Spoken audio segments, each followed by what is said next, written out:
Good morning, everybody. How you doing? Welcome to the show today.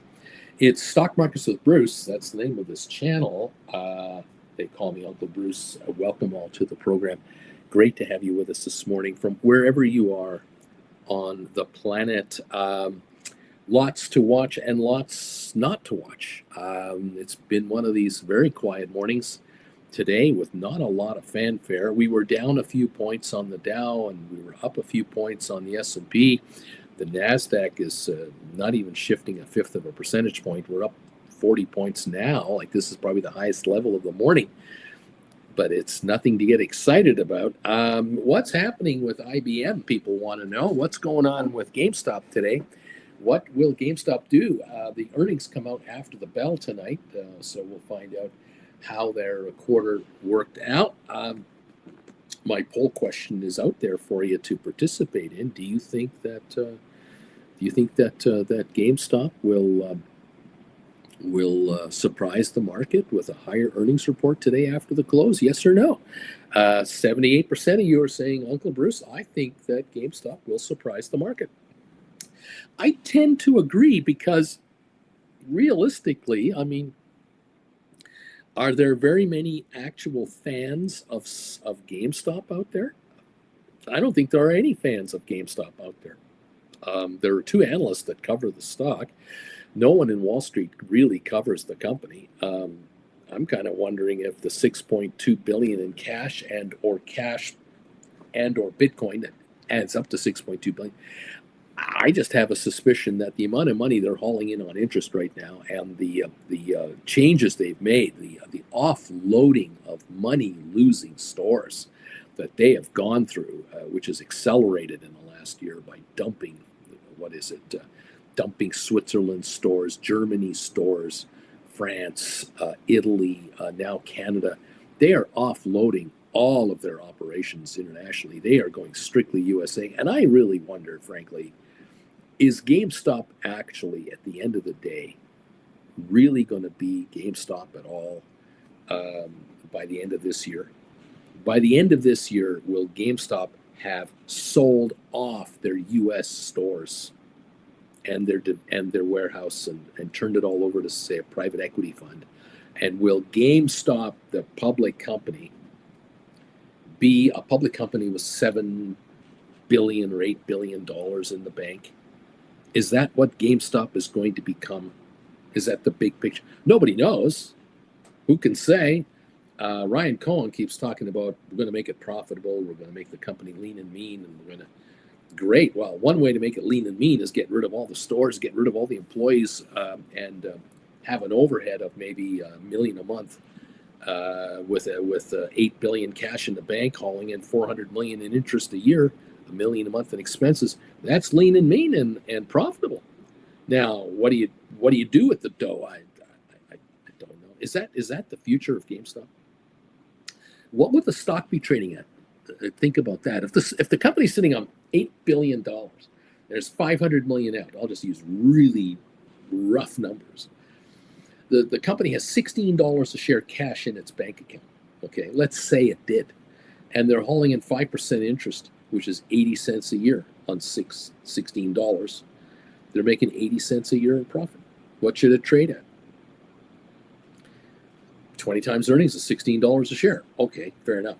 Now, if they take $8 billion and put $3 into Bitcoin, and Bitcoin goes to $200,000 a coin later next year, now what?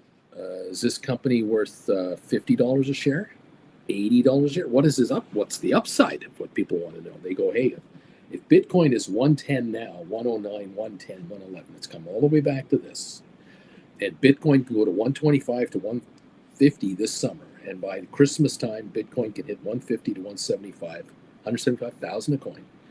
And Bitcoin into 2026 can hit $200 to $250,000. What should GameStop trade at on a book value basis? What should GameStop trade at on a potential value business? Just like people are asking about MicroStrategy and Coinbase and all these other outfits, what about GameStop? They have no debt. They've got nothing but cash. They dump all their stores. They don't have to worry about the retail thing anymore. And there you go. If if, right? We're speculating. Here we are. I don't know. Well, are we going to find any of that out tonight? Probably not. Are we going to get any clarity on the Bitcoin story? I don't think so. Will anyone answer a question from a news reporter, a business reporter after the bell today? No. Will they have a conference call with questions and answers? No.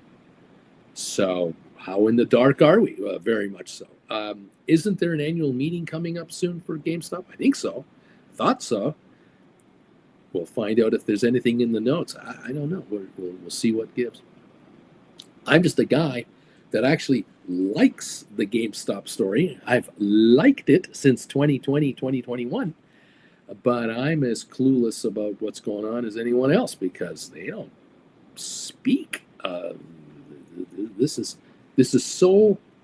These guys are the George Costanza of public companies.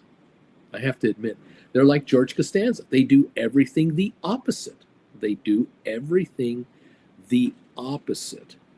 And the only way you find out that they really unload stores is if an employee tells a friend who happens to follow the market, who knows someone that posts on Reddit, and it gets posted on Reddit that, oh yeah, our stores were sold, or I just saw 5 stores. They just announced that 15 stores in Pennsylvania are being shut down, or they just sold the France operation, or oh, they just sold Italy.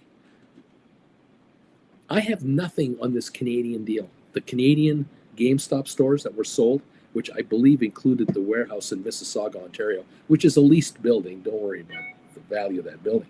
It was a leased building. I have no idea what the deal was for.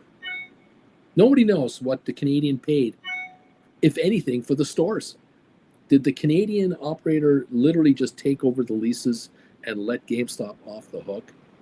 I have no clue on any of this. But anyway, things that I am watching today is how can option writers make money today in this market and tomorrow? How can you make money in this market? One thing I've noticed in the last now 2 weeks or so, coming up to 2 weeks now, it seems like it's kind of like the stock markets are topping out. It's kind of like since we've gotten close to the top of the market again, we have sort of stalled and we're rotating stocks over. But the indexes aren't surging to new unbelievable highs. We are noticing a couple of disturbing things in the market. If you take a look at stocks out there at their PE multiples, you'll find the number one thing that bugs me, and that is stocks that are trading a little too high for their earnings numbers. NVIDIA now at $143 a share. Stock's at 46 times earnings. It's still kind of up there. If we take like Tesla, 175 times earnings, that's high for a PE multiple, like no kidding. We take Google, we're at 19.8, which is a far better sounding number. Okay. Apple, 31.3. That's too high. It's not ridiculous, but it's too high. Microsoft, 36.5. That's not good. That's worse than Apple. And Apple is slumping right now. Meta Platforms, 27 times earnings. That's moving up closer to 30. That's getting up there, 701 a share. Amazon, 35 times earnings. These aren't cheap. We should be 15 to 20 on PE multiples on mature, large cap companies. 15 to 20 is healthy, very healthy. Beyond 20, 25 and 30, overpriced by a third, minimum by a third. That's the issue. Broadcom, 89 times earnings. Not good. Netflix, 57, 58 times earnings. Not good. No. Costco wholesale. Everybody loves Costco. You can get a hot dog for $1.50 and a drink. Costco is great. The problem with Costco at $1,008 a share is trading at 57 times earnings. Triple what it should be. This is a retailer. These guys don't make quantum computers. They don't make software. They don't make chips. They sell chips. They don't make chips. The chips they sell, though, are Frito-Lay and other chips. These guys are in the food business and in the retail furniture and appliance business and big flat screen TVs at low prices. 57 times earnings? No. That's not how this game works. Cisco, 27 times earnings. That's too high. Even that is too high. Adobe is 27 times earnings. That's a little more reasonable. AMD, 88 times earnings. Where are these guys going to? What's going on here? Pfizer, 17 times earnings. That's reasonable. Very, very reasonable. And IBM, 46.5 times earnings. Not reasonable. That's double too high. That's 50% too high for IBM. Okay, let's be generous and say IBM should trade at maybe 30 times earnings right now, not 25. It still means a haircut of $80 a share. This is how badly the market is overpriced right now. When IBM is trading at these numbers, you know the market is overpriced. But right now, it's euphoria time. It's euphoria because we had such a wonderful recovery from the 20% sell-off due to the tariff nonsense, which hasn't gone away. And there's the other issue. Wall Street has the blinders on right here. This is what Wall Street's doing right now. They are seeing the world like this. I'm trying to make you do this and go. The tariffs are still in place. The 90-day expiry dates are in place. July's nightmares are coming. The budget in the Senate right now is trying to get through the Senate. It's a freaking nightmare. It means America is going to borrow $4 trillion more to try to fund itself with no way of paying it back. It's not like, well, as soon as that budget thing is done, then the deficit will go down. No. When Taco Boy eventually leaves the White House under whatever conditions those are, there will be a much higher deficit that is going to go even higher because higher interest rates are coming, not lower interest rates. Wall Street is still completely fascinated and convinced that the Fed is going to lower interest rates because the president wants it to go down. Not gonna happen, sorry, no. Inflation is about to just explode. America is about to explode with riots on the streets. There's nothing good here. Nothing. I'm the only one. I'm the only one talking like this. You watch all the other channels out there, and you watch all the business things, and you read all the guys on Wall Street. Everything is tickety-boo. It's just great. America's being made great again. And the reality is 70% of Americans who are working, the percentile, if you're in a demographic of 70% and below, you are in for one hell of an ugly year or two. It's already happening. You already know it's happening. So many Americans are in denial. They realize that, yeah, my paycheck, I got a raise 2 years ago, 4.5%, 5%. Now I'm getting 2% raises, and I'm being told by my bosses the same old story that I used to hear prior to 2019. The same old story. Be grateful you have a job, you schmuck. Here are your targets. This is what you should be doing as a department. Unreachable objectives. Profit sharing, non-existent because you never make enough profits for the company to share profits with you.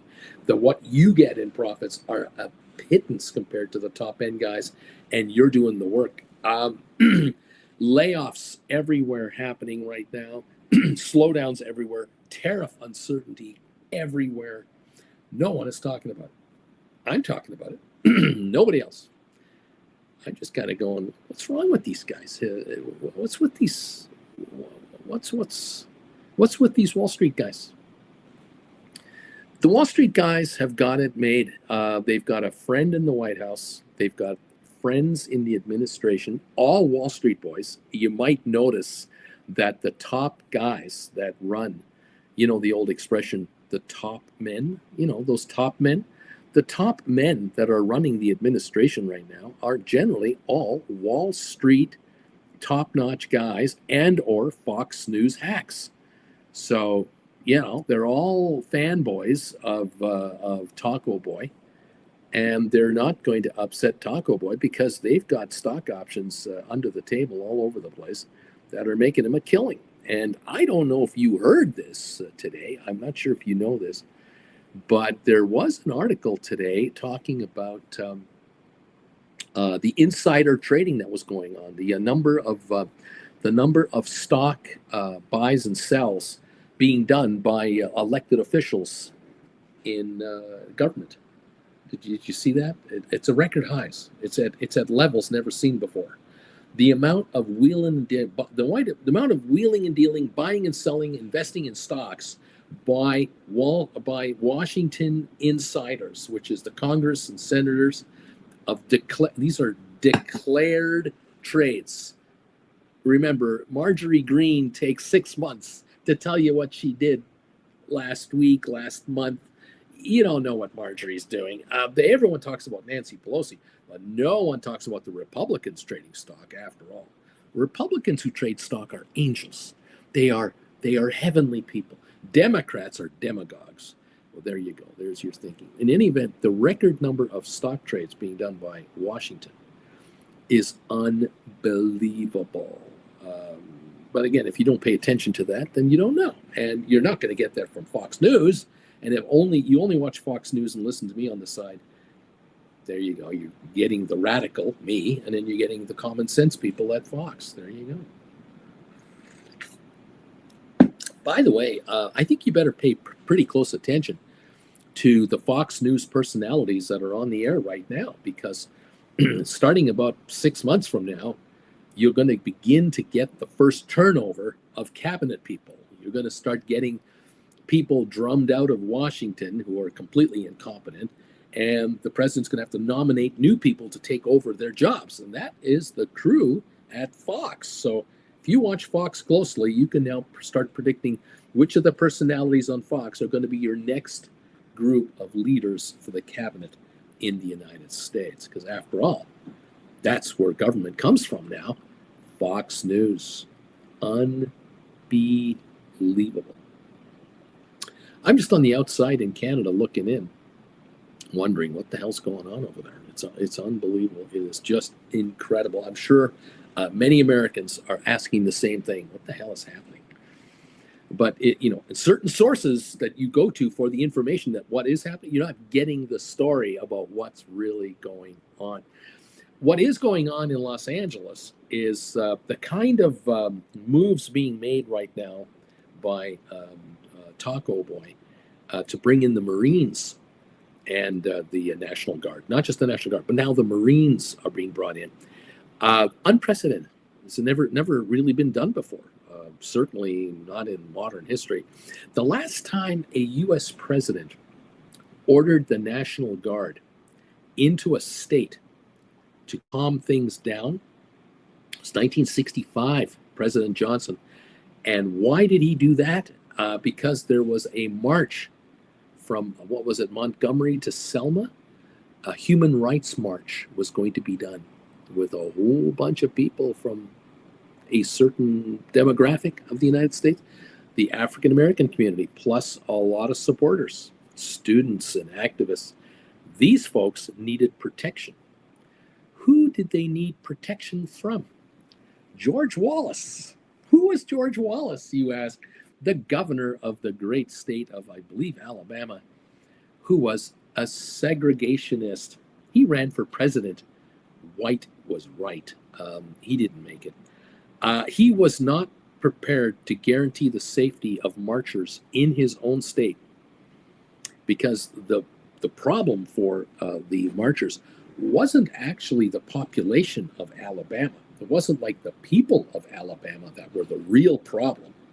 The real problem for the marchers in Alabama were all the white cops that they had in Alabama, because the police officers were mainly white, and they liked to wear helmets and have batons and greet marchers with a special greeting, baton on top of the head. The National Guard had to be called in to protect the marchers, and the president had to do it because the governor wouldn't. That's the last time a president moved in with the National Guard, until this weekend, and Taco Boy moved in the National Guard to quell massive riots and unsettlement and insurrectionists in Los Angeles, because ICE, apparently there were ICE agents at a Home Depot in the suburbs of Los Angeles, and they were told, find illegals. And so they were in a parking lot in Home Depot, and anytime any Mexican Americans were going in and out of the store, they would interview them on the parking lot and take them away. That's what they're down to now. They can't find those terrible rapists and criminals and human smugglers. They can't find them anywhere. So they're rounding up people in the parking lot of Home Depot. That's the impression that's being given right now. This is not a good look. Yeah. I'm just a guy on the outside looking in. I want you to make money in the market, okay? Nothing personal. Again, it doesn't come down to politics. I want you to make money in this goddamn stock market. And the way you're going to do it, and the way you've done it, and the way you're going to keep doing it, is you're going to be an option writer. You're going to be option writers. And if you're smart, you're going to do it from a cash position outside of retirement accounts. You should not be holding stock outside of retirement accounts. If you've got a margin account, you should be all cash. All cash. Write cash secured puts if you like a stock. Write credit spreads if you feel that the stock is topped out. Do condors if you feel you just want to predict the stock's trading range. Do it from a cash position. You got a retirement account, then you've got your favorite stocks in there. You're writing calls on those, or you're doing whatever you got to do on those. Fair enough. It's okay. It's a conservative strategy. It pays off handsomely. And if you want to really make some money in this market and you want cash flow, you want daily, weekly cash flow from your accounts, you want to prove to yourself that, and show yourself that you can be a full-time option writer, that you could theoretically walk away from your piddly-ass day job that just isn't doing it for you, or a nice career you've had going, but you kind of want to change pace. You want to travel the world. You want to travel the world because you've been loyally slaving away 50 weeks a year at your job for 10 years. Time to see some more of the world than you've seen already. Can you take one of these with you? Yes. Can you take a laptop with you? Of course. And can you do some zero day to expiry option writing? Yes, you can. Can you do it in a conservative way? Oh, yes, you can. Can you generate enough revenue to not work for somebody else? That is the question. And the answer lies within. How much money do you get every month from your employer? How much money do you clear every month? What are you living on from your employer? What is it? If you're being paid $6,000 a month after tax, congratulations, you got a nice job. Are you living on 4 and saving 2? Are you living on 5 and saving 1,000? Are you living on 6 and not saving anything? Are you living on 6,500 and going into debt 500 a month, slowly but surely? Are you living on 4,000 a month? Are you living on 3,000 a month? I don't know. You know the number. All you have to do is take that number, whatever that number is, divide it by 20, and there's the answer to a specific question, which is, how much money a day do I need to make in the stock market to not go to work anymore, to replace my paycheck? So you make $4,000 a month clear and you live on it, you need $200 a day, because there are 20 trading days in the month, give or take, mostly 20 to 23, but I like easy math. Let's make it 20. 5 days a week, 4 weeks a month, 20 trading days. If you can make $200 a day on average, you make $4,000 a month. That's it. Okay, well, 0 day to expiry. How many contracts do you have to do to clear $200 a day in profit? There's the next question. And this Saturday, right here, if you wish, you can register for lesson number 19. Noon Eastern time this Saturday, the 14th of June, Jen and I will be doing lesson number 19. How to write call and put credit spreads on 0 day to expiry contracts. It's available if you want to participate in it. You will receive, after the classes are over, we'll edit them. You'll get your own edited version of the class, and you'll get that in about a week. And so then you can rewatch that edited version as many times as you like. But you'll be here live with us on Saturday, this Saturday, noon Eastern. And I will go on this whiteboard here and start talking to you how you can write call and put credit spreads on 0 day to expiry contracts. The next big thing that is dominating the options market. Those of you who are writing covered calls, you keep writing covered calls. Those of you doing poor man covered calls, keep doing poor man covered calls. Those of you doing cash secured puts and making a goddamn fortune, you keep doing that. Don't you stop doing it. But for those of you who are kind of curious about making daily revenue, you want to make money on an option that dies today, maybe an option that dies tomorrow as well, maybe an option that dies the day after tomorrow, as well as one that dies today. You're going to be here on Saturday. You're going to be watching this lesson.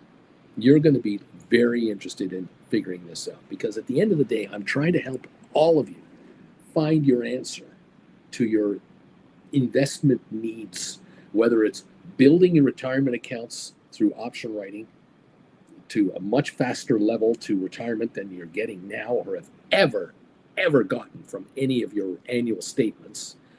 If I can get you out of your employer by igniting returns from your accounts to the 20, 40, 60% a year range, and you can get out of your job 5 years earlier than you ever thought possible, yay. Or for those of you in your 50s who already have this gut feel that you're never going to retire. You don't have enough in your retirement. Now, there won't be enough in your retirement in 10 years from now to retire on. Your time to get into option writing is now. There are 18 lessons waiting for you on my website, stockmarketswithbruce.ca. All the info's down below in the description. You got to get off your big, lard butt and start watching these classes to learn how to write stock options conservatively so that you can compound your earnings way over and above what you're getting now from your existing plans. I cannot tell you how many times people have sent me emails privately, and it starts off with, "You've changed my life. I'm so grateful. Thank you, God. Thank you. Thank God I found you. I had no idea I could do this. I didn't know this was allowed by small investors. I thought option writing was for hedge funds only and banks. That's why I never looked into it. I was told somewhere, I thought someone told me once, or I thought I read once, I heard it, that this area of the market is off limits to small investors. I was certain that someone somewhere 10, 20 years ago said, you don't dare go into this area. And then, surprise, surprise, here's this guy on YouTube who's talking about writing options using one of these things anywhere in the world, and you can generate revenues that you've never thought possible. And all of a sudden, the epiphany happens, and people go, my God, Bruce, I can't believe it. My retirement funds were $80,000 a year and a half, 2 years ago. They were $80,000. They're now 250,000 and climbing at an unbelievable speed. In 7, 8, 9, 10 years, this 250 will be well over $1 million and beyond. And thank you for that, because that's my entire existence. The house we have, yeah, we got equity in the house, but we're not in a neighborhood that our house is ever going to be worth $5 million. I'll be lucky if our house has equity of 300,000-400,000 by the time we reach a certain age. But even then, where are we going to live? What are we going to do then? Sell that house and buy a more expensive house? What was our future? Welcome to the party, pal. If you want to take control of your life, you found the channel, one of them, this channel, I think, that can help you do it. Anyway, we got to just pay attention to the big picture out there. And I am convinced the United States economy is in a world of hurt. It's about to go into real trouble. It's about to get ugly. And I believe that the streets of big cities in the United States could become very ugly places for a while. This is going to be a bad summer. I don't think this is going to be a happy time summer. I want it to be.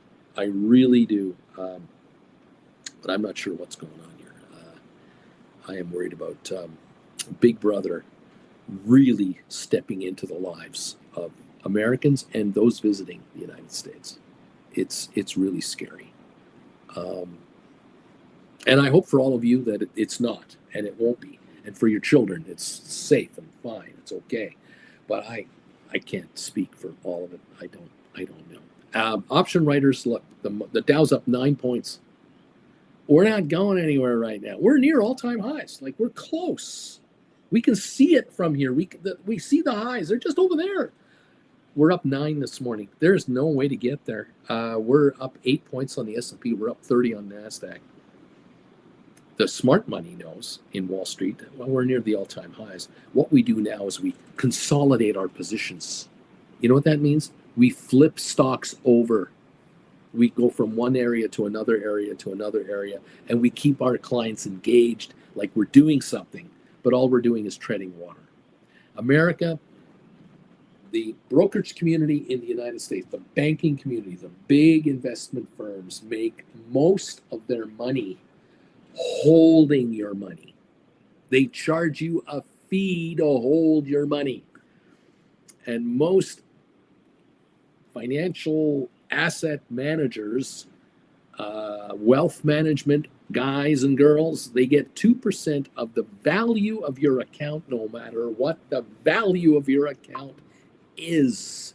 It doesn't matter. Queen City, you're in. It doesn't matter how much money you have or how little you have. They get 2%. So if we're at all-time record highs, they're getting 2% of the all-time record high values of your portfolios. They also make money for every month and 3 months and 6 months and 1 year that you keep your money with them. They get anniversary bonuses to keep your money in the system. Money managers make money every way, shape possible. And so if you are sitting with some kind of a 401k with an employer and you're putting in $300 a month and your employer's putting in $100, cheap bastard, matching it, the least they can do, you're building your retirement by $600 a month. I have bad news for you. If you're building your retirement by $600 a month and you're 35 years old, that's $7,200 a year that is going into your account. How do you think in the wildest dreams that you're going to have $1 million when you retire? Are you retiring at 95? Because that ain't going to happen. I don't know how this is possible. And for 10 years, you put in $7,200 a year for 10 years, that's $70,000. Even if you add $25 a month more every month, once a year to the thing, and you get it to $100,000 that you've put in 10 years, your money didn't go up by a factor of 10 in 10 years. Your $100,000 isn't worth $1 million in 10 years. You're never going to retire comfortably using that kind of a system. No. Now, for those of you who can self-manage your own money, more of you are able to do that because employers want you out. They don't want you in their retirement plan. Get out of here. Because they don't have a future for you in the corporation. They don't expect you around 20 years from now. You're not a lifer as far as they're concerned. You're a temporary problem until AI replaces you. If you can look after your own money right now, manage your own 401k, manage your own IRA, manage your own margin account, borrow money against your 401k to put it into a margin account and write credit spreads and write cash secured puts and write poor man covered calls and any other option strategies you want to write, you might be able, with what you have already, to make more money per month than you make at work. And that what is not going to be told to you by your employer. Your employer does not want you to know that you can quit right now and make more money not working for us than for working with us. Especially those of you who have been with a company for 15 and 20 years, and you're sitting on 5,000 to 10,000 shares of stock in the company you work for, publicly traded company. The stock is worth $250,000, let's just suppose. You could be hauling in $25,000 every 3 months from that stock using stock option strategies. But you can't do it the way it is right now because you're not allowed to touch your stock. You can't do anything with those shares. As long as you're an employee of the company, you don't have access to those shares. The minute you quit, then those shares are released to you. Only then can you do what you need to do with those shares. Whether you write options on those actual shares or whether you sell those shares and buy shares of another company to write options on those shares for much higher premiums, and there's your $8,000 a month, $9,000 a month in income inside a retirement account that's building like crazy. And in theory, you can quit your day job immediately and take a part-time job to live off, or you could borrow against this stuff, or you could rearrange your life. I mean, I don't know. There's a million possibilities. That's why I do one-on-ones. I'll help you as best I can to get you out, but you got to want to talk to me about this. It helps to know how options work, and I can go down a million different roads with you, but I don't have the time to do so. There's 21 minutes until we open. I can't go down every road there is. The good news is there isn't one road. There are many for you to take to become a self-employed self-manager of your wealth. And I'm not talking about $1 million.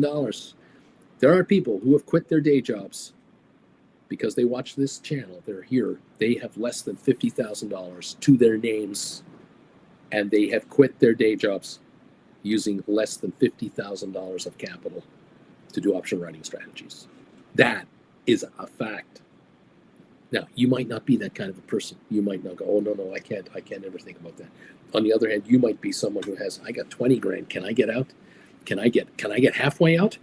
If I got a part-time job with 20 grand over here, if I work option strategies over here and I have a part-time job over there, combined, is that enough to not go to a full-time job anymore? I'm open, man. I'm 28 years old and I'm desperate. I don't want to keep going here. I got out of school at age 24 or 25. I've got $200,000 student debt, and my employer is laying off all kinds of people around us. We've canceled summer hiring programs. We got tariff problems here. I think my job's in jeopardy by the fall. I got to find something now. Welcome to the party, pal, and welcome to at least this channel. It's worthy of a look, I suppose. Anyway, any of you want to join me on Saturday for class number 19? You have a thought.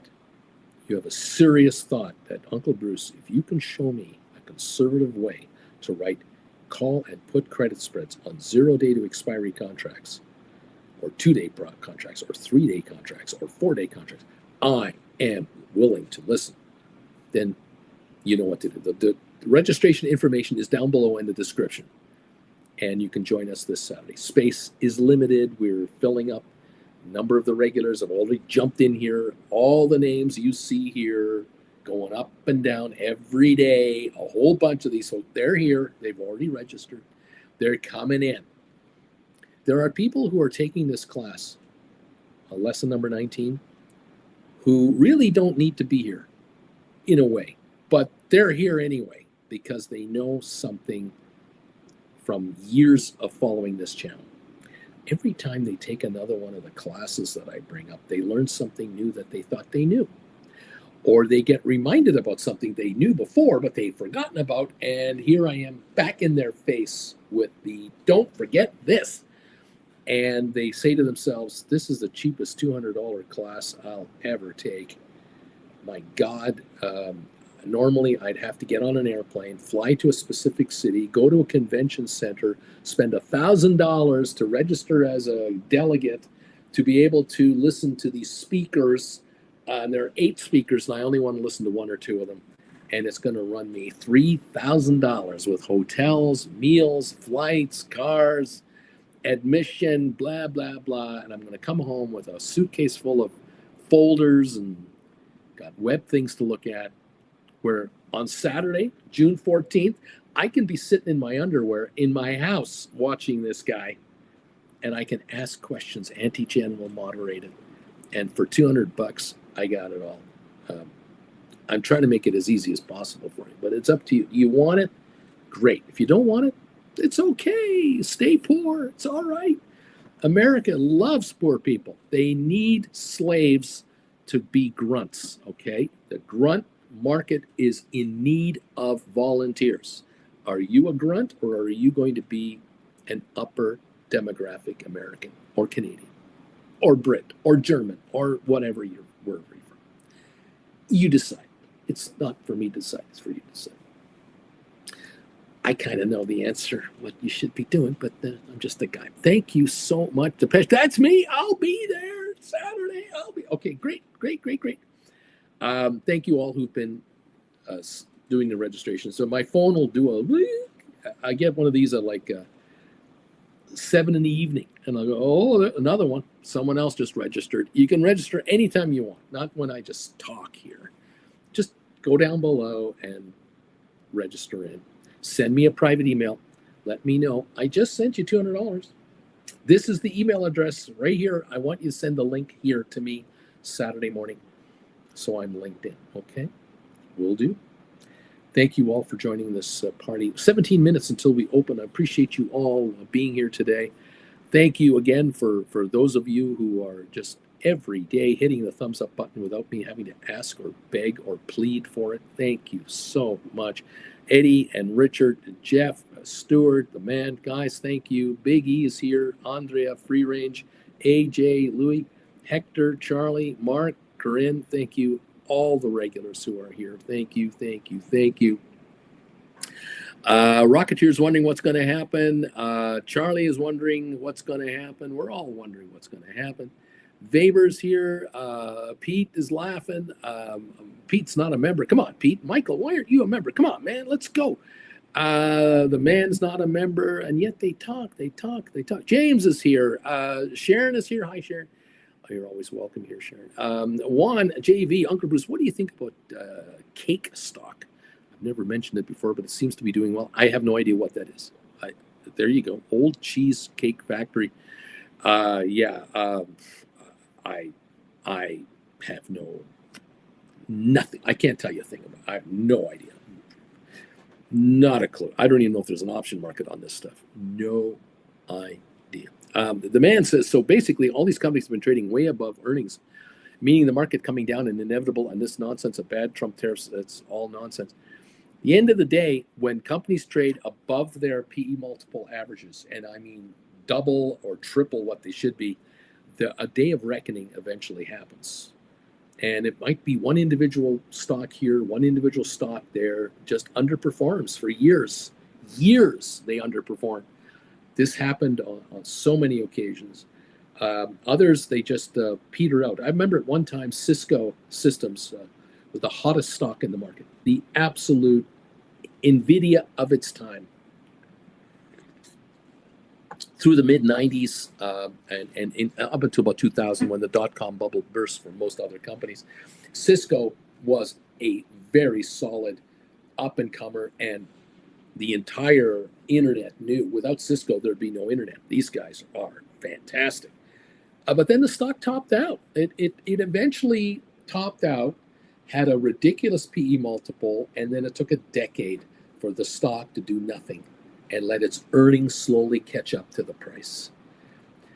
And we had good markets, bad markets, up and down, everything else, but that stock didn't lead anymore. It didn't lead the market anymore. And this is the thing about some of our current hot stocks. We always have them, but eventually the markets run out of gas. When everybody trades at a level that is far too high to justify their earnings and PE multiples, then there's a correction. And it takes now a couple of years to grind it out. We'll see what's going on here. Bobby says, yesterday, boom, I wrote 10 cash secured puts on SCDG, Jan 2615s. I got 320 per share. It was 1850 when I wrote. Okay. Very good. Writing $15 cash secured puts with an 1850 stock price. Out of the money, getting 320. Very good. Ravenstown, DJT is never leaving. Jeff, seems to me GameStop caters to small legacy group of gamers who want to stay with a hardware-based gaming model, don't know how long that model will support B&M stores. Yeah, well, Jeff, lineups at how many of these locations at midnight on that Xbox release and stuff. 50 million customers, they'll make money. 15 million customers, they'll make money. I mean, whatever it is. Mike, his mind already left. Rice check, number 47, good morning. What else is going on? Profit shares. Profit shares is an extra paycheck at the end of my year. And of course, it's taxed, obviously. Trish to the dish, wasting $60 million on a goddamn parade and birthday party. The man has lost his mind. Yes, the first time, and I don't know, when's the last time Washington had a military parade? Ridiculous. Jeff, neat. Anyway. Welcome, everybody. Well, Palantir's doing well. There you go. What else is going on? Jeff Glass, I've been a member for 7 months. My casino has been in operation for 7 months. I like this game. Welcome, my friend. What else is going on? John T is worried about the stock collapsing after hours. Mike has mentioned he can't state. Dude, meanwhile, the former press secretary leads the primetime news hour on NBC. Both sides do it, so no angels. There are no angels, mind you. Jeff, bought back my GameStop covered calls on the last dip at a profit and ready to sell my shares if this thing takes off.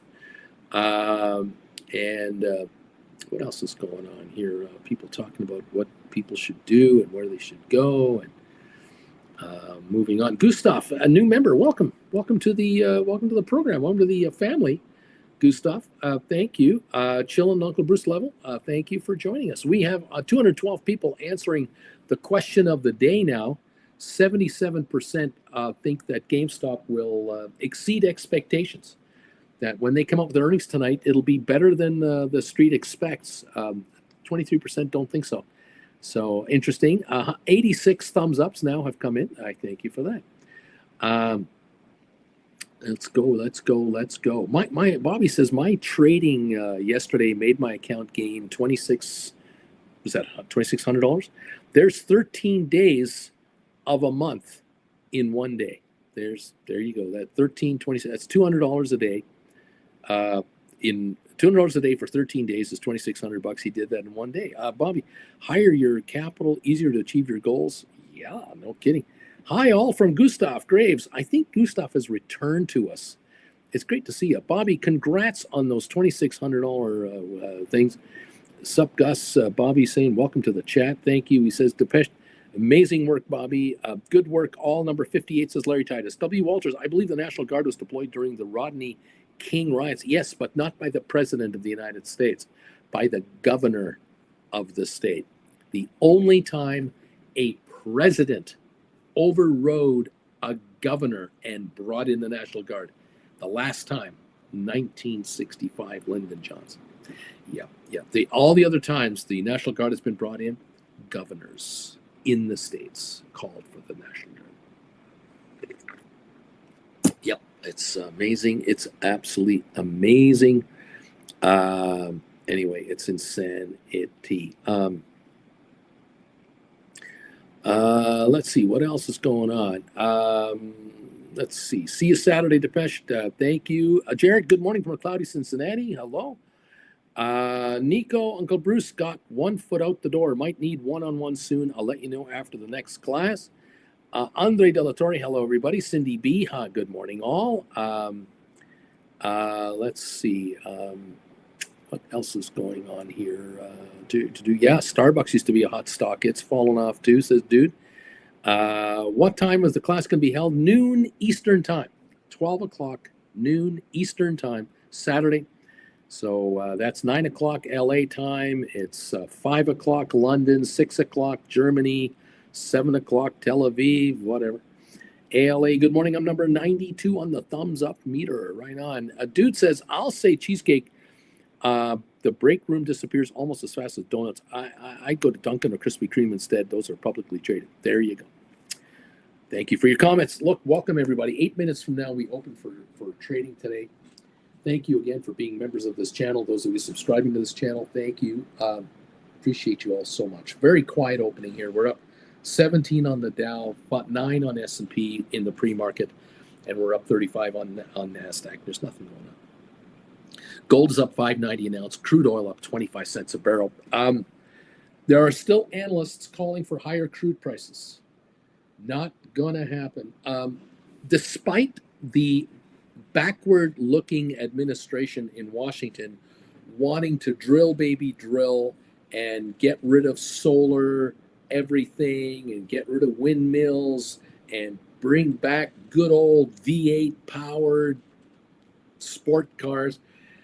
Despite all that, the real reality is the rest of the planet, 95% of the rest of the world, is completely going electric with everything. And solar panels are the future for every home that has a hope of catching sunshine. Windmills are dominating Europe, dominating waterways, dominating places where people don't live, generating all kinds of power. Battery storage has completely taken off. The big downfall of solar and wind used to be that they would produce electricity all the time, but there was nowhere to put it, because if the demand wasn't there, it would be just wasted. Well, now these solar farms and the wind farms are storing electricity in battery systems, which have come down 80% in price in 5 years and will continue to get cheaper to install. Now you have 24/7 power. And I see the day down the road. I've said this a billion times. Every single house in sophisticated first run countries, G7, forget America for now, but everybody else, there will be homes across the world that will have solar or a little fan, an efficient fan on the chimney somewhere, with battery systems. And every house with these systems will have a week's worth of power in their battery systems. Felix, you're in for class 19. I just saw that notification. I see homes across the world that'll have a week's worth of power. So if there's a power grid shutdown, there's a storm, there's a flood, whatever. If the systems are broken somewhere in town, in your city, in your region, doesn't matter. Homes, individual houses, individual businesses will have a week's worth of power at their beck and call all the time. No interruption in service. Giving time to repair the grid or however you want to do it. In the meantime, the solar panels and windmills keep generating more power to restock the battery so that in the middle of the night, the fan is still turning and the battery is powering up. First thing in the morning, the sun comes up, business doesn't open for 3 hours. There's sun powering the solar panels, which is powering the battery. By the time you get to the office, the battery's at 95%.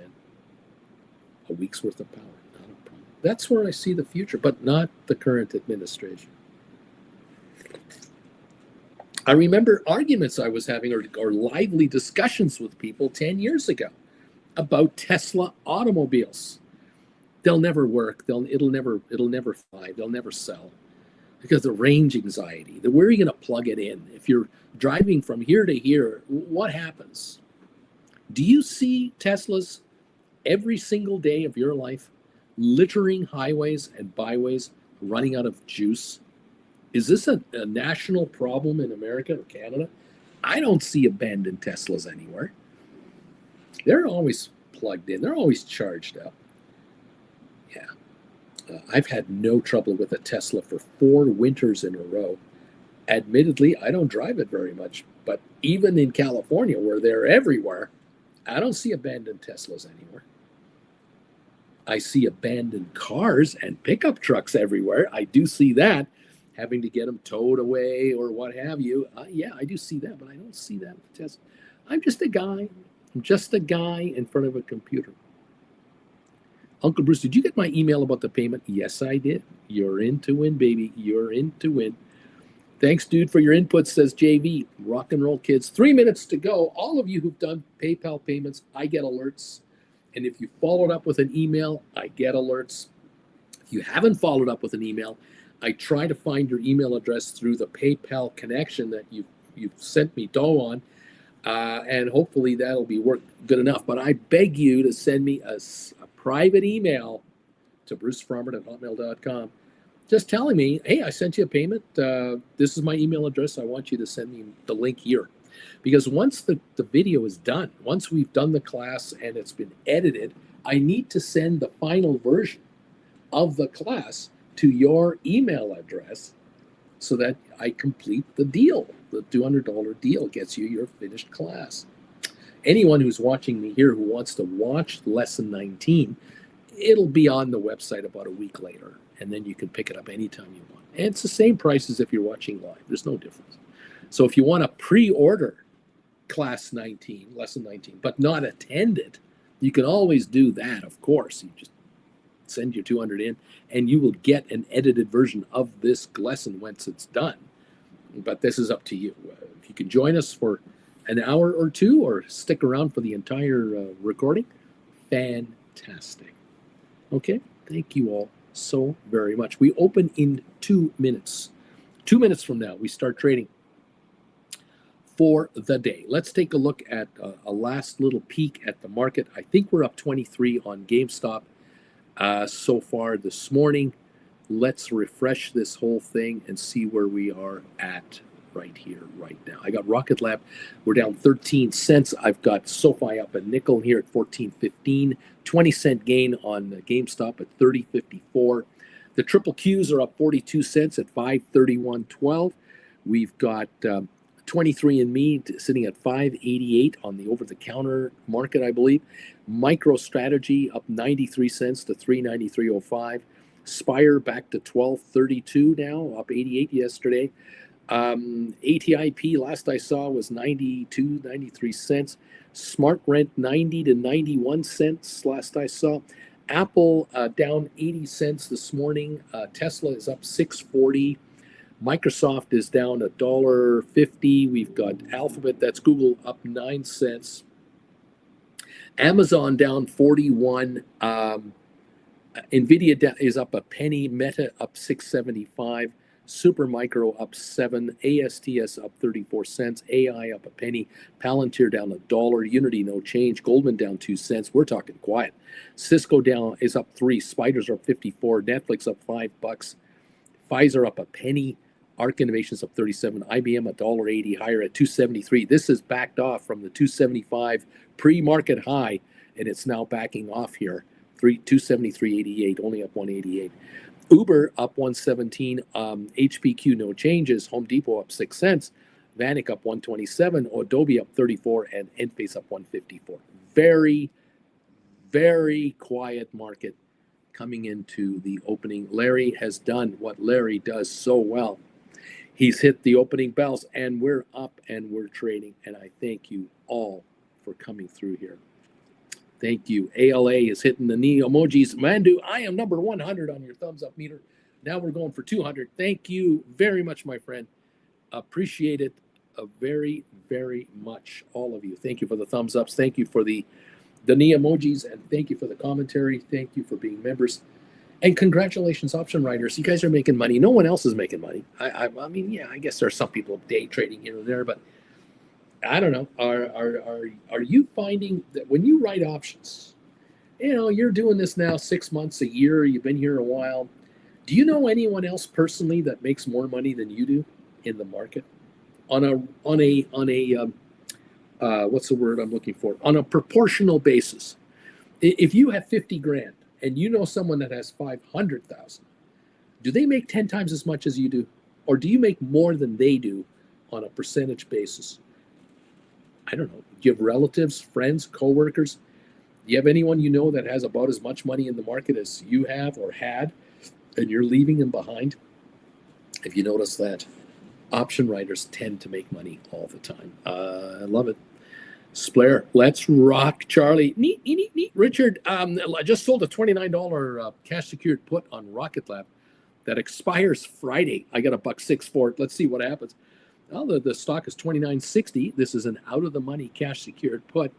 So you're willing to buy the stock at $27.94? Way to go, yeah. Let's see what happens. This is a 3-day to expiry contract. Where Tuesday, this dies Friday. This is a 3-day to expiry contract. There you go. 3 days. And maybe tomorrow afternoon, if Rocket Lab wants to go to 30.50, tomorrow afternoon, this might be 40 cents. You might be closing it out. I don't know. That's the best part about being an option writer. You can shut this trade down anytime you want. Well done. Way to go. We're up 29 on the Dow to start the day. 29. We're up 9 on S&P, and we're up 36 on NASDAQ. So it's a slight positive start. That's where we're at. Gold is up $7.60 an ounce. Crude oil up 13 cents a barrel. Okay. Andre Delatorre, Uncle Bruce, payment sent. I'm into it. Can't wait. Andre Delatorre, congratulations. We'll make note of all of the reports. We'll take care of it. Awesome stuff. We'll get you registered. Keep an eye open for everything. Welcome, class. Welcome to the 19th lesson on how to become an option writer and get rich doing it. Nothing personal. We're just trying to make you money. That's all. Nothing personal. I love it. I love it. I'm really looking forward to this class. It's going to be a fun one. This is going to be fun. This one is kind of like I remember talking to you guys. Oh, pardon me. I remember talking to you guys about doing poor man covered calls. That was a game changer lesson. Poor man covered call writing. That was a game changer, because almost all of you only wrote covered calls when I came up with that lesson. That's all you were doing, because that's all we had talked about, writing covered calls. Then I brought up poor man covered call writing, and oh my God, did that shake the world at that, especially with my GameStop shareholders. Oh my God, my GameStop followers could not believe it. I know one guy that got a BMW, now has a second. In any event, that was a big one. Then we did the cash secured put lesson, and oh, did that shook it up. Oh my God, did that shake it up. Then we started talking iron condors, and now we're talking about the ability of zero day to expiry options. Holy moly, this is going to be something. Richard, I have many covered calls on Rocket Lab as well, playing on both sides here. This is good stuff. Richard, beat that thing to death. I'm telling you, take it. Take the goddamn money they're handing you. Do it. Yes, sir. You're all over it. This is perfect. Some of you find that you only need one stock or one thing to work on. Maybe it's the triple Qs. Maybe it's the SPY index, the ETF. You find your favorite. Some of you it's GameStop. Some of you it's AI. Some of you it's ASTS. Some of you it's NVIDIA. Some of you it's Apple. Whatever it is, you find the one that you love to work on, and you work that stock with the options market, and you grind money out of those saps dumb enough to gamble, that are trying to guess where it's going to go. You're just taking the money. I commend you. Don't stop now. Absolutely grab the capital. Thank you very much. Richard, GameStop is a fave of mine as well. Cindy B, my credit spreads usually end up in an iron condor. I was worried about my Tesla put spreads, but they're recovering. Here you go. Remember too, and I'll be talking about this also on Saturday. I will bring this up when I talk about call and put spreads. I will bring up iron condor trading on 0 day to expiries. I'll bring that topic up. And I will talk about rollovers on Saturday as well. There's going to be a lot here. So if you're coming into Saturday's class, we're going to cover some ground here. And I want you guys to really get the idea that you don't have to be the Wild West gambler hoping for a miracle to make money. You can be the 99.9% casino operator where you are just going to grind profits out of these contracts from a strength position, a power position. No matter how small your investment is, that is what we're going to talk about. I really want, at the end of the class on Saturday, for you guys to go, I can't wait till Monday. I can't wait till Monday. But it's for the rest of your life. You're going to be doing this forever and long past my time. So I want to get you a foundation of knowledge to let you take it to the next level. Yeah, that's the name of the game. That's where we're at. Welcome all to the program. It's great to see you all here today. Thank you for joining me. Let's take a look at markets now. It's a couple of minutes in, 8 minutes in. Where are we at here? The Dow seems to be off about maybe a point or something. Is there really anything going on? One indicator says we're up 7 points. The other indicator, yeah, we're up 8 now. We're 7-8 points. Okay, we're just 1/100th of a percentage point higher. There's nothing happening here. The S&P is up 9. Nasdaq's up 28. We're not going anywhere.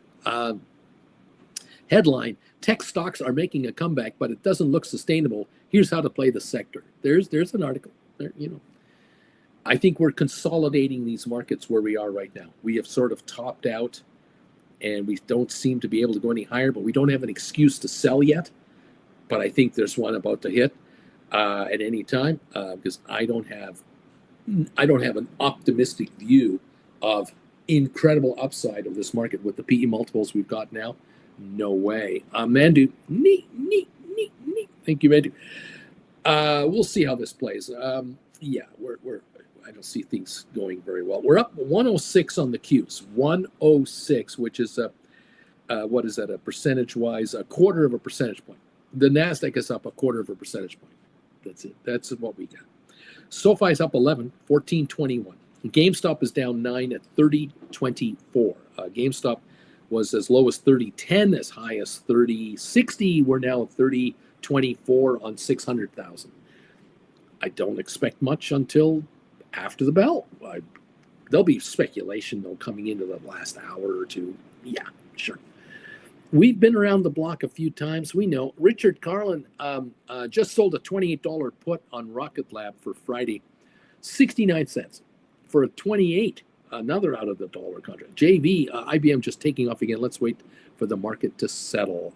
We're at right now on IBM 276.30 up 422.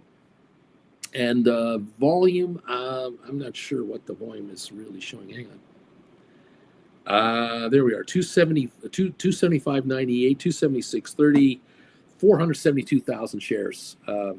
Yeah, not a massive participation rally here. This can give it up very quickly. Again, it is what it is. I am keeping an eye, and I will keep an eye on option chains going forward. If you are into a credit spread and you've gone into the money, but you're not expiring like this Friday, or maybe you are, or next Friday, you've got a day or two or several days to make a move, I would start looking and keeping an eye forward as far as June and July. I mean, I would go out there because even August or September, because what I would want to do ultimately is if I were forced to do a rollover on IBM, I will say to this market, okay, I was into the 250s, 260s, or 265, 75s, or 270s, 280s, 250, 260, whatever I was into. I was behind the market. It caught me. It's now here. Now what you want to do is go 280, 90, 290, 300, 300, 310, or even 300, 315, or 300, 320. You want to spread your spread if you can.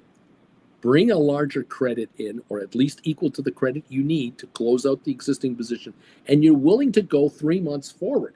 Why would you be willing to go 3 months forward? Because if the market does have a correction, and it's say the stock wants to go up to 280 before it gives anything back, I'm just saying, what if?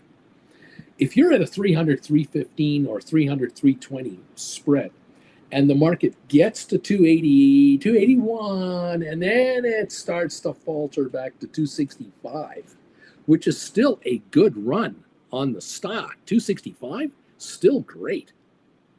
The key then is that you're sitting on 300 and 320 positions. You're a country mile out of the money. And the number one thing that's going to happen, even with time left, is because you're that far out of the money, there will now be shrinkage already coming your direction. You can hold that shrinkage position if you wish, because time will deteriorate the contracts anyway, as long as you're out of the money, and the stock will have to re-rally again to get back up there. It went too high too fast in the first instance. It may not hit a new high. It may hit a lower high and then a lower low and a lower high and a lower low on successive rally attempts. Each time you are going, I'm at 300. There's no way it's not even getting to 280 anymore. It can't get to 275. It can't get to 270. This is where your contracts give up the ghost. You might be forced to roll forward far enough, high enough, to be on top of the clouds rather than just at the cloud level. Right now, 276.14. Here we are. The high of the day. I don't know where are we at right now. Let me just double check here. 276.14 high day. 277. It touched it. 500,000 traded. The low of 272.50, and we're at 276.14. We're off about 80 cents from the high. Now we're at 275.82. Dropped again. Yeah, welcome to volatility, day trading hype that has one story to it that matures in 2029. This quantum computer won't be running until 2029. This story will lose luster over the next few days. My personal opinion, though, no guarantees, my personal opinion. Check the option chain, keep an eye on it. Don't be in a rush. Don't be in a panic rush. Take your time and be very systematic. Andre, I have several Jan 26 cash secured put contracts at 50% profit. Should I cash in or should I wait? Well, now, of course, I don't know what stock you talked about. We've got GameStop coming out tonight with earnings. We have SoFi with 20 days to go at the end of this quarter. We've got, I don't know. So, I mean, you don't have to. You don't have to do anything at this point. And I don't know what your alternative is. Have you looked at alternatives? Have you looked at rollover possibilities? Further out in time, different strike prices, dollars into your hands. Have you looked at those strategies? Is it possible, Andre, that you could bring in 20% more value to your account? Could you grow your account value in cash by 20% more by doing rollovers of these profitable trades to take on new trades? Can you, what's the answer? Charlie wrote a triple Q for 541, 546 yesterday that expires Wednesday. I got paid 28 cents for this $5 move. Looking good so far. That is 5.6% return for a 41.46, and the Qs are 531. Even though they're up $1, he is looking great. It's looking very nice. Jeff, GameStop getting driven down a bit. Andre, I have a GameStop. I've got GameStop, SoFi, ASTS, Archer, thinking of rolling as well. There you go. You can roll any and all of those, but I would look into the possibility that you might go to June. Because remember, when I talked to you guys, all of you guys, about January cash secured puts on all kinds of different stocks, that was back in December, January.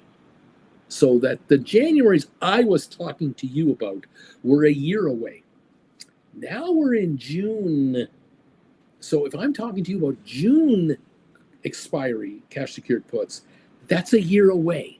And so this might be the moment to consider that. If you can score a nice gain on a stink bid buyback of a cash secured put, and then do a stink offer for June with a nice multi-dollar gain in your pocket, then how much more cash is in your account? Will your account be 10% larger, 15, 20, 25% larger? Do the mathematics and figure that out. Is it worth your while? If you can add 5 or 10 or 20 grand in cash to your cash holdings, and your daily interest goes up by 15, 20% now, more interest every month, 20% more, do the math. How much is this? Is it worth your time? Might well be worth your time. Mike, I wrote 50 SoFi, $13 cash secured puts expiring June 13th for 61 cents 2 weeks ago. Just bought them back for 3 cents. Welcome, Mike, to the channel where people like to make money. 58-cent gain, 50 contracts. What's that, $2,900? Not bad for 2 weeks' work. Yes. How many of you, I know there were a ton of you that did write $10 cash secured puts on SoFi when it dipped to $8.50. I know a ton of you wrote 10s. I know a bunch of you wrote 11s and 12s if you were able to, 13s, 14s, 15s. Absolutely. Mike now? What's Mike going to do now? Might be sitting back going, I might write 15s. I might write 14s for several weeks. We'll see. Mike, yes, sir. Well done indeed. Stephen Butler, number 93. Maybe give one or two around. I'm pushing the thumbs up near 100. Thank you, everybody, for the thumbs ups already. Thank you for being here today, all of you. Here we are at Dow down 25 now. We've got a negative on the Dow. We're up 9 on S&P. We're up 35 on NASDAQ. There we have it. The IBM shares, we're watching them today. They got up to 277 for a moment. They're now 275.88 on about 500,000 or so. So that's where IBM is right now. Keep an eye on what it's doing. It's not leading the market with hundreds of millions of shares traded, not even millions of shares traded. This is not going to last. Not going to last. Okay. Depeche, I did 10s and 15s. Yes, I did that. Cutting edge. I wrote a GameStop for July 18th cash you could put for 30 strike. It brought in $311. Thank you very much. Lorraine, I'm number 120 on your thumbs up meter. You're nowhere near 100 anymore on the thumbs ups. Thank you, Lorraine, and all of you helping us out here. We're up 136 on the Qs, waiting to see where they want to top out at. The Dow's off 22. The NASDAQ is up 50. So one is going up, one is going down, but not by much either one. And we're up 10, 11 on S&P. That's the story. JM Smucker stock is slumping on earnings. Profit expected to fall in fiscal 26. Not good. Jam and jelly companies can't make money. What? Is there a problem in America? Yeah. When jam and jelly companies don't make money, hello. Tom, triple Q, 541, 546. I sold for 54 cents. Expires this Friday, taking almost 11% off the table for a almost $9 or $9 out of the money position. Very interesting. Again, you could be out of this trade by tomorrow. Who knows? I mean, you'll see. I'll see. We'll watch. Yeah, of course. Tom, nice going. I like it. Writing out of the money positions. Giddy up, everybody. SoFi up 14 cents at 14.24, holding its own. Those 14s are worthless. The 13 cash secured puts, worthless. The 15s are now worth 76 cents. You remember when the 15s were worth $6.50? At $8.50, they were worth $6.50 book plus premium. They're now worth 78 cents. Welcome back, party, to the party, pal. The 20s are worth $5.78. That's it. They were worth at one time $12, $11.50. They're falling as well. I mean, every penny higher. Yeah, overall. GameStop 30.03 down 29. Rocket Lab down 97. Nvidia down 32 cents. ASTS down 11 cents.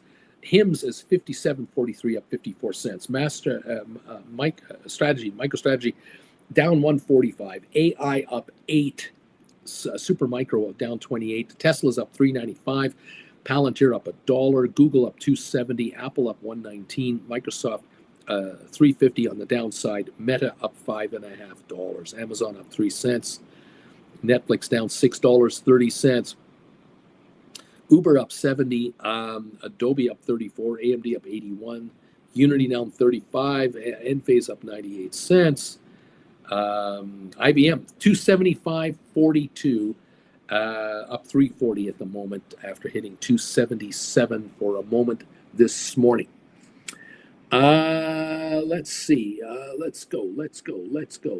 Susan Shops 128. Thumbs up for you, Tom. Above all-time highs. Charlie, nice, Tom. Might just have to copy that one too. Tom, Charlie, trying to dip my toe. Joe Oliver, laugh aloud. Nothing like trying to explain who you're watching while the dental hygienist is cleaning your teeth. So what do you do? I like stock options. What do you mean? What does that mean? I watch this guy called Uncle Bert. I watch you on YouTube. Bobby, I know the answer to the lower profit for Smuckers. The cost of raspberry jam is stupid. $7 went. I started looking for a knockoff brand. Unbelievable. Charlie, that's a good trade tip to dip in your toes, in my opinion. I'll probably copy it when I close my Wednesday expiries. Bobby, probably $8 to $9 now. Look, yeah, the Smuckers is going up in price. These cues that you guys are moving into, you're writing 541s, 546s, all-time highs. The stock market's never been there before. Smart. I love this game. I love that you're doing this. I love it if you're able to write 540, 545s, 541s, 546s, 541s, 543s, 542, 544s for 2 days out, 3 days out, 5 days out, a week out. You can go up to 550s, 555s. If you can go out a week and a half, 2 weeks, 3 weeks, and go to 550, 60s, all-time highs the market has never had before. I love this game. Oh, I love this game. Very good. Dude, MSTR has now taken out the market cap of Starbucks. Very interesting. Yes, all that for a cup of coffee. Interesting. Yes, fascinating. 274.90 on IBM. We're under 275 now. IBM is backing up. It's still up 280, 286, but it definitely come off. Looks like 210. It's dropped 210 now from its high. The Dow down 33. S&P up 9. NASDAQ up 44. Okay. Welcome all to this program. It's great to have you here. I love it. Brian, when will GameStop go to the moon? Well, I think that question's been asked since 2020, 2021, isn't it? Welcome to the party, pal. Thanks for asking. Let's see here. The Dow down 34. Qs are only up 98 cents at 531.70 or so, dripping a little bit. SoFi up 9, GameStop down 35, Rocket Lab down 81, and NVIDIA down 14 cents. It's going red. It's slowly but surely going negative here and there. We have so much to watch outside of the markets to keep an eye, because riots in American cities could tank this market very quickly, badly. We'll see how this plays. Whatever. Bobby is saying to Brian, tomorrow, Brian, it's going to the moon tomorrow. Don't worry about it. It's all is fine. It's all well. All is well. Not to worry. Thank you all for joining us today from wherever you are. Thank you also for participating in the channel poll question of the day. Thank you for the thumbs ups. Thank you for subscribing. And thank you for becoming members. And congratulations. Lesson number 19 students registering here this week. Registering up for Saturday's class at noon this week, and Saturday, noon Eastern. Don't make any plans. Get your PJs on, get your flannels on, and get yourself either your coffee or your latte, or get yourself perhaps a little libation that makes you burp once in a while. And enjoy the class. Enjoy the presentation that Jen and I will try to put together for you. Lesson number 19, how to write, call, and put credit spreads on 0-day to expiry contracts. Oh my God, have we got stuff to talk about. We have 267 people who have now answered the question of the day. 78% of you are saying, you know what, I think GameStop is going to surprise the street. I think GameStop will out-deliver what people are expecting here.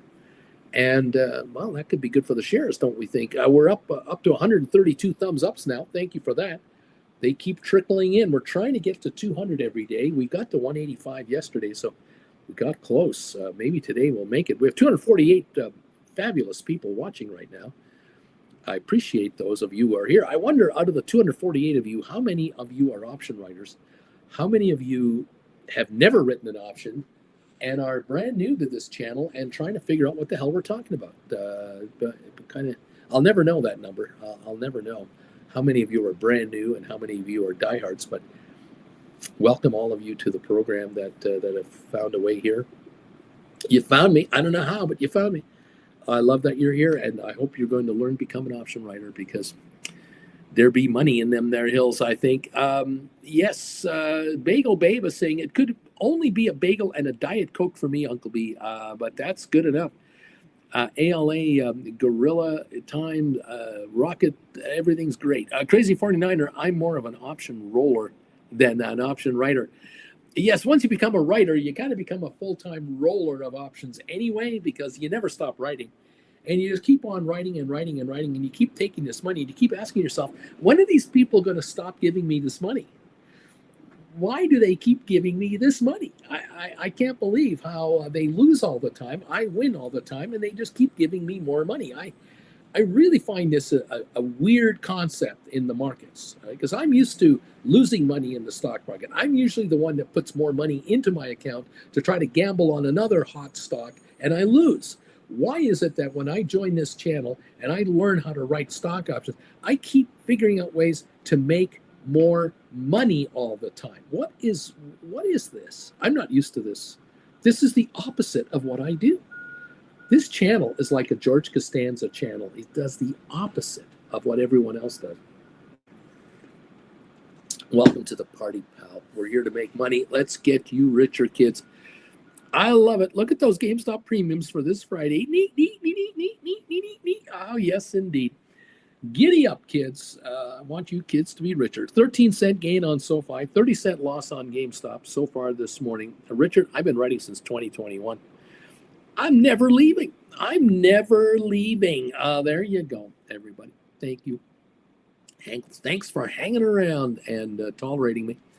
IBM trying to rally, trying to figure out where it should go. It's 275.32. It's up 324, but should it really be up here? If it gives up some ground, will it really fall fast? The low for the year, 166. The high now this morning was 277. Is it really here? Is this really right? It's trading at 47.5 times earnings. Big Blue does not do this. This is so not IBM typical. This cannot last. And I agree, it cannot last. This will run out of steam.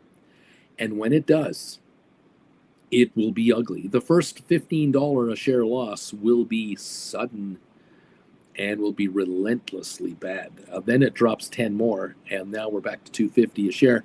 And even then, I don't know if that's low enough, giving up back to $250 a share, because look at the chart. It was 225 to 250 April through May. I mean, really, in the last year, the 250 mark was breached somewhere around January 29th, 30th, the end of January. That's where it broke the 250 barrier. We really could be back to 220, 230 to retest some lows, but I don't know. It is doing what it's doing. It did hit 221 on April the 8th. Now we're 275 in a month. So Yeah, a little too far too fast on the old IBM, but hey, the markets are flush with cash and there's gamblers looking for the next hot stock. I don't know why IBM has to be the next hot one, but God bless them all. Whatever it is, whatever it is. Big Blue. Big Blue. Jen, Big Blue. how are you, Jen? Good, how are you? I'm good. I'm so disheveled today. I'm disorganized. I didn't even pour myself a cola. Look at you. I didn't. Were you up late? I just. You just discombobulated. I was just sitting here trying to figure out what to talk about today, and finally got on the air, and then I realized, oh my God, I didn't even get off my duff after my alert show, and I didn't run to the kitchen. Yeah. So I'm only on the one coffee. Oh, I've dear. got a pod in the machine to just.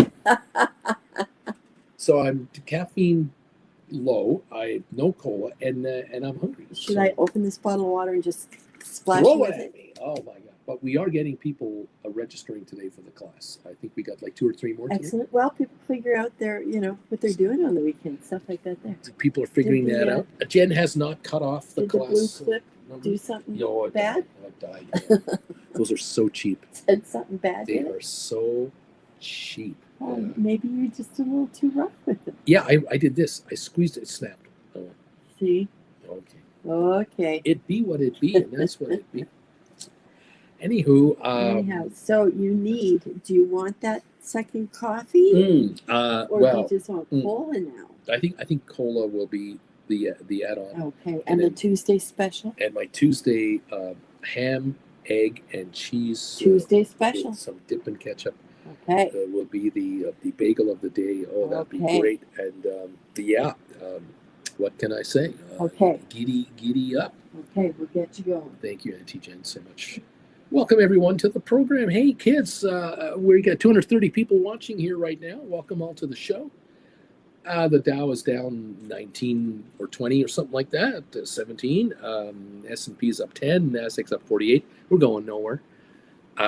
We have the National Guard and Marines in downtown Los Angeles. Welcome to America. Welcome to one man's vision of what America should be. Great. Did you vote for that? Did you? Hey, hold up your hand. Did you vote for that? Wow. I don't know. It is what it is. It's insane. Welcome, everybody.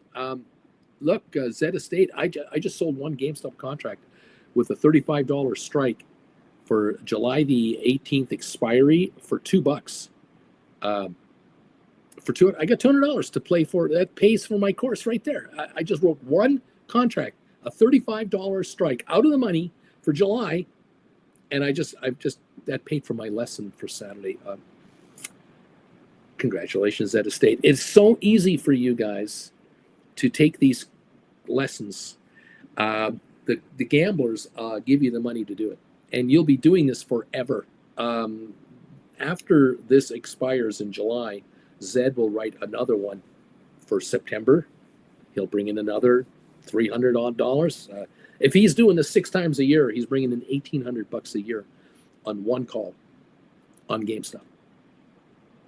Now, if you buy the stock at 30 and you write 35s and you write contracts 6 times a year, you bring in $1,800 on a $3,000 investment.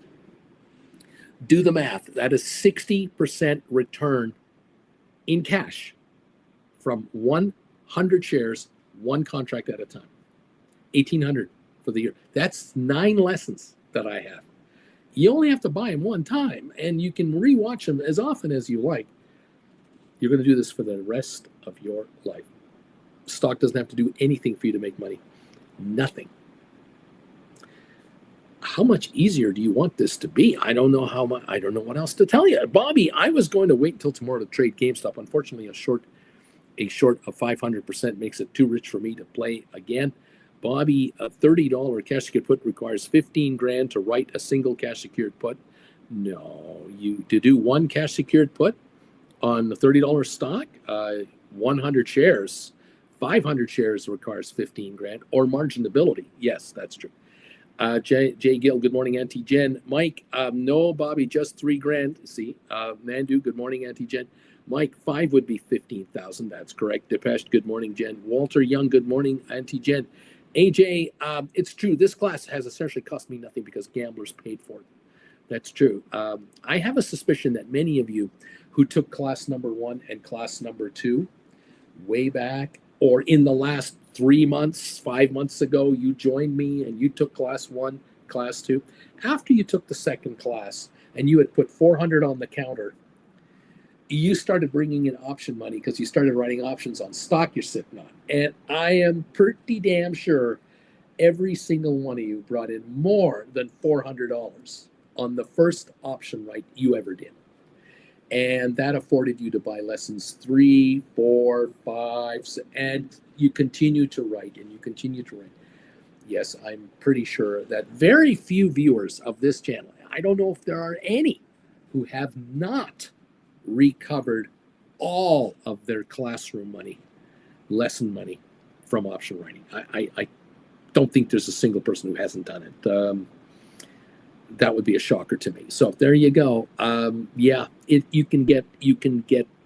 you earn while you learn. We use that expression around here. And the easiest way to play this game is take lesson 1 and 2, open up a practice trading account with any of these online brokerage outfits, and start trading option trades that people are doing here. Just replicate them and watch and see how they do. See if they make money or not. When a viewer says, I've written triple Qs 541 to 546 that expire on Friday, write that credit spread in your practice account. Just sit back and watch it. See if there's any money made or not. Someone says to you that they wrote 536, 541s that expire today. See if those expire worthless or not. However you want to play it. If your thinking is, as soon as I'm up 50% on a trade, I take my money out. So you can put in a credit spread where you bring in 28-cent credit and you put in a 14-cent buy order on your practice account.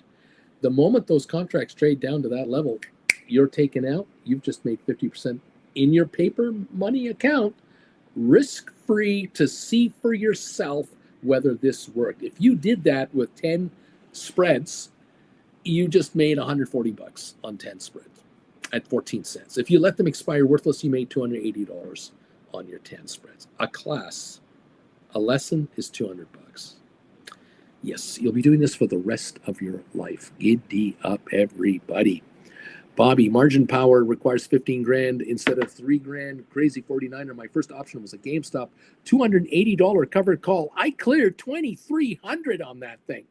Bobby, a cash required 3 grand. Yes, it was one. Uncle Bruce, I'm thinking of writing deep in the money cash secured puts on a 195 Apple. It's currently 202 on the stock. This thing is paying 370. So break even 191. Does it make sense to write it? So if you write a 195 Apple cash secured put, you'll get 370 a share. So you would have to buy back the stock. If you were exercised, you would have to pay 191.30 to buy Apple stock. That's your worst case scenario. Right now, the stock is 202. You need 19,500 to write one cash secured put. Another way to play this game, again, I'm just saying, if you have 19,000 available to do a cash secured put where you bring in $370, you could play another game. You could write a call credit spread at maybe look out to 220, 230s, 220, 25s, 215, 225s, 215, 220s. The higher the better, out a month or two. And maybe you'll use 10 grand instead of 19,500. You'll write 10 credit spreads on Apple. Can you bring in $1.20 on a $10 spread a couple of months out? That would bring you $1,200 using 10 grand. Instead of bringing in $370, writing a $19,500 credit spread. You'll bring in more dollars for the dollars you're using, and you're staying way ahead of the market. But check the option chain. Let me know. Check it out, Mike. I thought you meant cash. Says Mike. Mike, not really cash secured put then, is it? Bobby, yeah, right, Bobby. Cash plus margin power secured put, that's true, Mike. One, JV, July 18th expiry. There you go. So check July 18th call credit spread expiry, July 18th. Check that. See what you can do with those using 19,500 or less dollars to do it. Can you bring in more than $300? And can you say well ahead of the stock? Check this thing out. Uncle Bruce, you are correct, sir. Yes, indeed. There you go. It's return on your money is what it's about. I'm trying to maximize your return on money here. And so if you can use 19.5 to bring in 300 something dollars, or you can use 19.5 and bring in $1,500, same time frame, way out of the money, further ahead of the stock than you were behind. That's the other factor. The stock's 202 and you're writing a 195 cash secured put. Why not write call option spreads $15, $20 ahead of the market for the same time frame and bring in more money? That's power to you. That's return. There you go. I'm just a guy in front of a computer trying to make you richer. That's all I'm trying to do.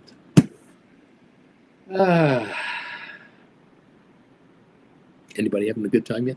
Welcome to the party, pals. I'm glad you're here.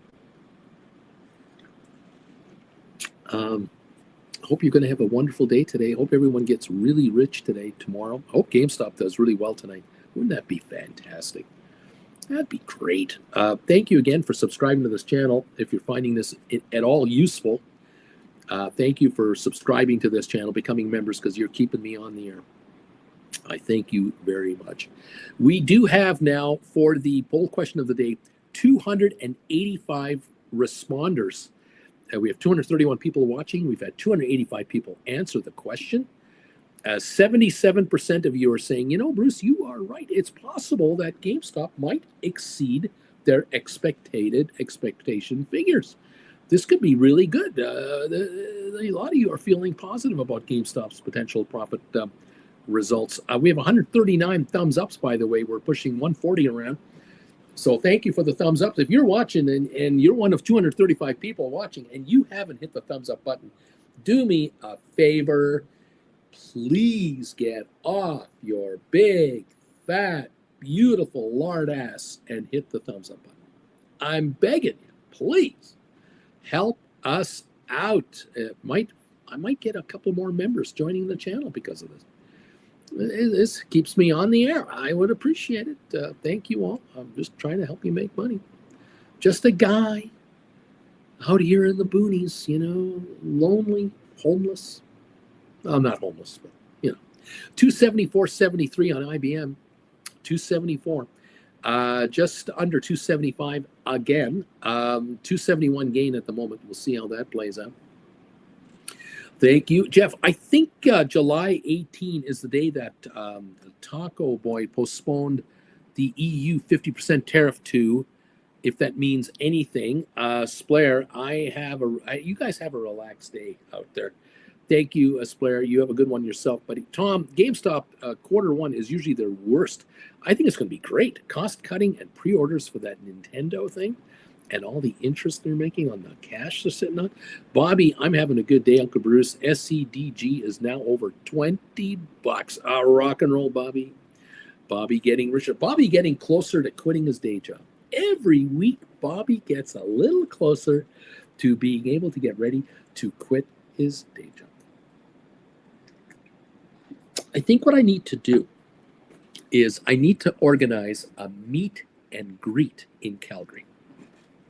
I think the time might have come that I organize a meet and greet in Calgary. And I think the place to do it is Phil's Pancake House on Glenmore and Elbow Drive. I think I might need to put together a meet and greet at Phil's, because they have two restaurant sections, two rooms, and we can get the one room off the main room where it's quieter, and we can put tables together. If there's 3 of us, 5 of us, 8 of us, I have no idea. But I think a meet and greet in Calgary should be organized, and I'd like to do that. I've never done a meet and greet in my hometown. I'd like to consider that as a possibility. We'll see what happens. Mike, how can it not be at a taco place? I mean, I bet you can order a taco at Phil's, but I wouldn't recommend it. Yeah, I'm not into tacos myself. What can I say? Anyway, there it is. The Qs are 532.11 up 135. The Dow is down 9 to 15 points, depending on which system is accurate. Oil is up 68 cents. And I don't know, see what's going on here. NVIDIA is up 22 cents. Rocket Lab down 91. GameStop down 19. SoFi up 16 centinos this morning. And over on the IBM front right now, IBM at 275.17, trying to hang around 275. Don't know if it can do so.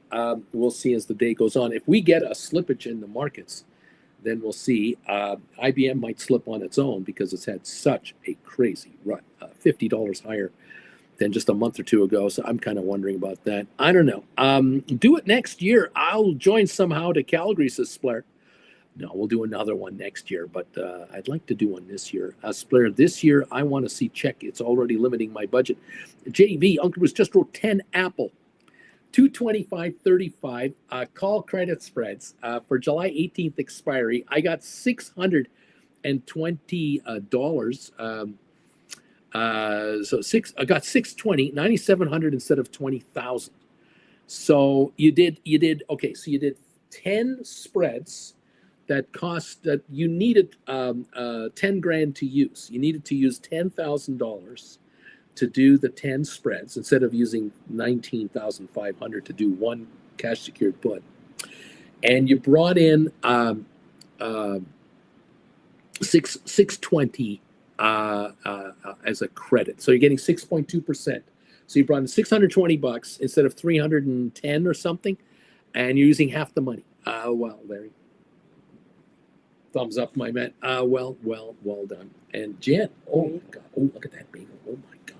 I know. Those have been crispied up. This is awesome. Or burnt. There's a whole bunch for it. I don't need any because I have them, but I need ketchup. Yes, I forgot. But I got these right here. Beautiful. Oh, does this look awesome?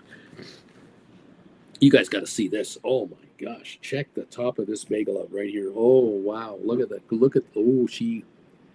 It's almost burned. Oh, that is going to be so good. Oh yeah, baby. I walked right past it. Giddy up, kids. Oh, thank you so much.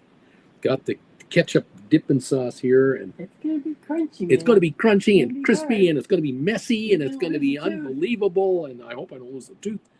My God, thank you all. It's squishy. It's that damn ham. Yeah, it's awesome, man. Let's see.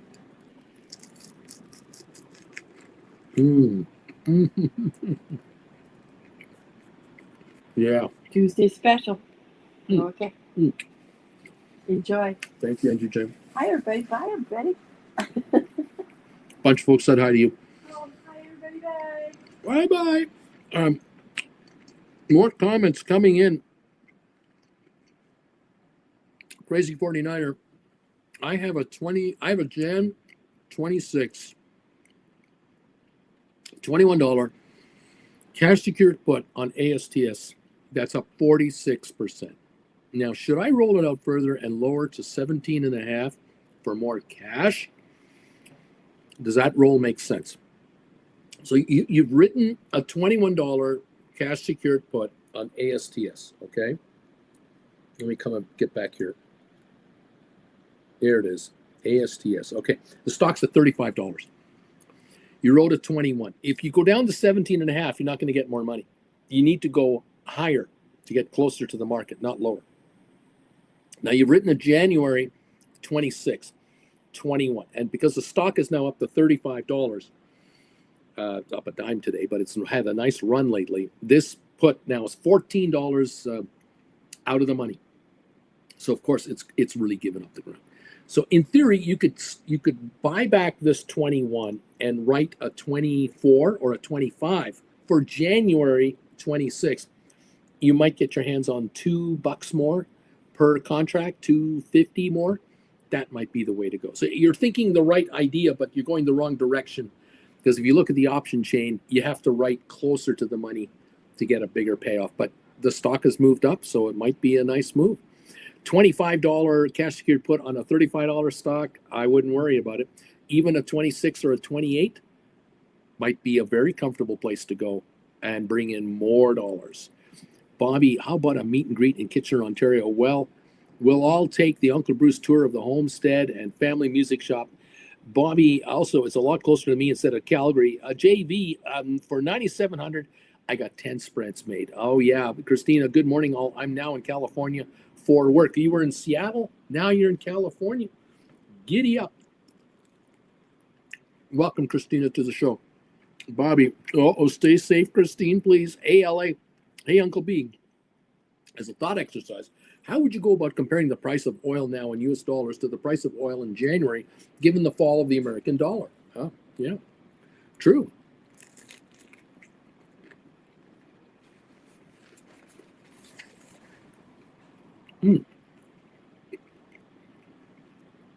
Oil is certainly cheaper for international customers because it's priced in American dollars.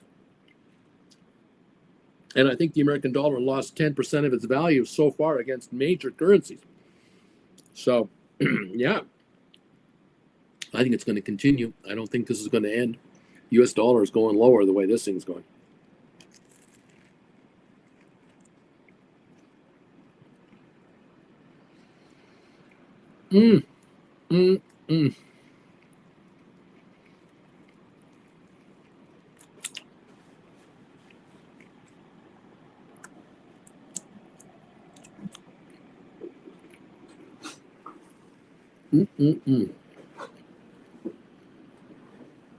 Watching all kinds of stuff here. The the Dow's still down 12, although it's showing +8 on another measurement. Not sure who to believe. We're going to get volatility, no doubt about that. Thanks, Uncle Bruce. Rolled to 27 for $2 on 10 contracts. I just brought in $2,000 more. Giddy up, baby. That pays for 10 lessons right there. Well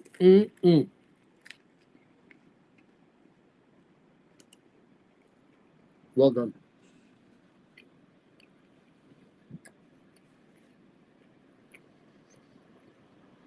Okay, we're green on the Dow. We're up 14. Okay. We're up 15 points on S&P. We're up 57 on NASDAQ. Okay.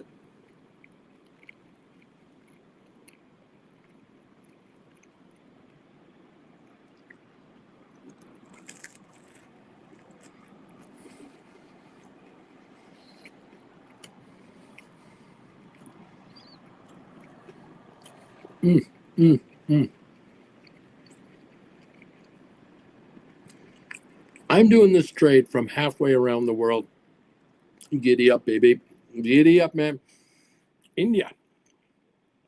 Boeing Tiger CPI print will be released at 8:30 tomorrow. Could shake the market. Inflation reports. Charlie just sold 6 524, 529 put spread for a 30-cent premium. I got $180 for the day if all goes well. So Charlie is behind the Qs. Q's at 531.98 and he's at 524.29. So he's trying to stay behind. I'm not sure if he's far enough behind, but that's what he's trying to do. Okay. Charlie, I'm watching this like a hawk, and you should be. All right, giddy up. Giddy up.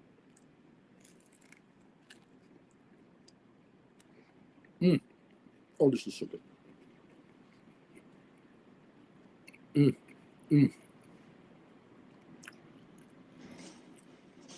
Giddy up, kids. IBM right now, 275.51. Dow up now, only 6 points higher, slipping a little bit right now.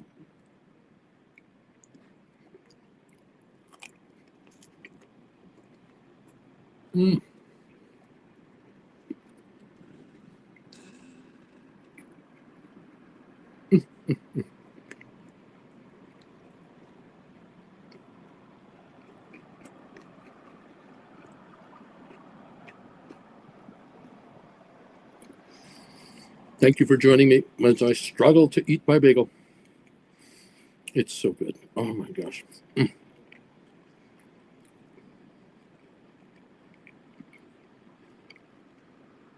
Juan, let's go AI, baby. Let's go. Just popped up. It's up 34 cents. Go AI, go.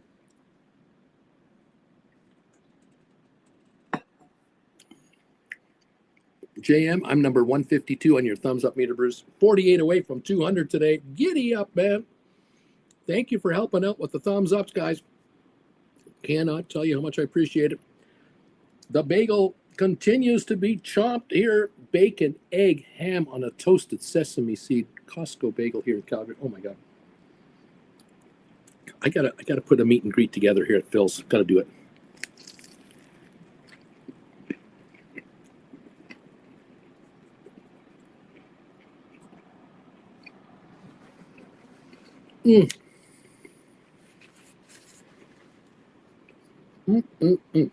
Lovely.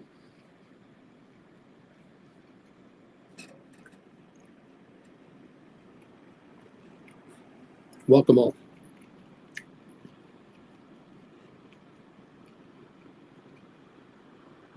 The Dow is up 3 points, slipping again. We're up 12 in S&P, up 51 on the NASDAQ. Okay. J-Boy, I'm number 154. Thank you, J-Boy. Thank you all. Welcome to the party, pals. Welcome to the channel. We have yes, 78% yes vote with 299 votes in on the question of the day now. 299. Great participation today. Thank you so much. The thumbs up meter now is pushing 155. Beautiful.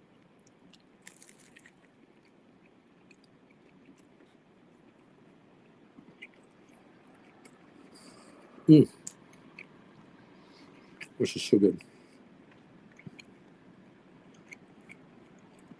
There we go.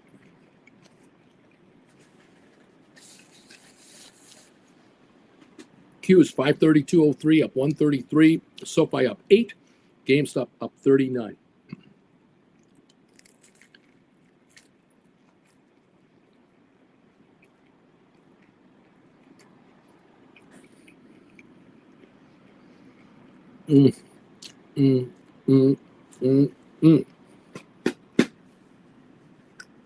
GameStop 30.04, down 28. Henry T, I just wrote cash secured put on Rocket Lab for $29 strike price, dying July 25, 280. Willing to buy the stock at $29 less 280, 26.20 he's willing to pay. Giddy up, man. Any kind of a rally? Yeah, looking good. GameStop down 29 cents, laughing out loud, says Christina. Earnings come out after the bell tonight, so speculation will be everywhere.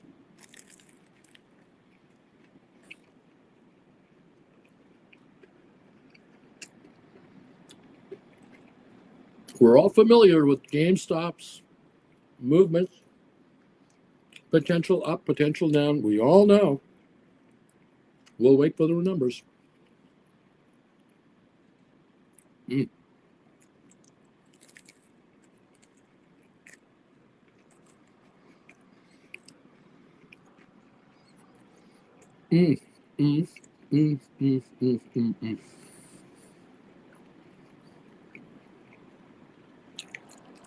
Wonderful. This bagel is delicious.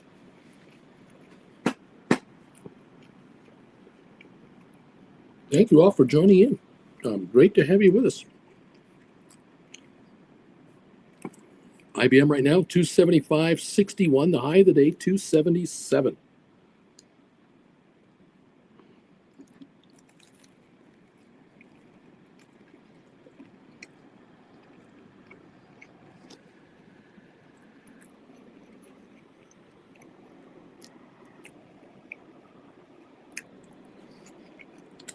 My bagel is disintegrating. Mm-hmm.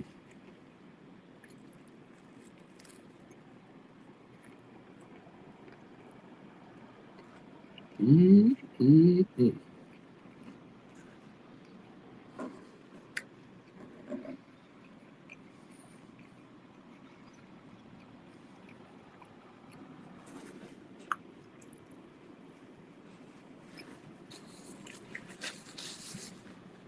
Okay.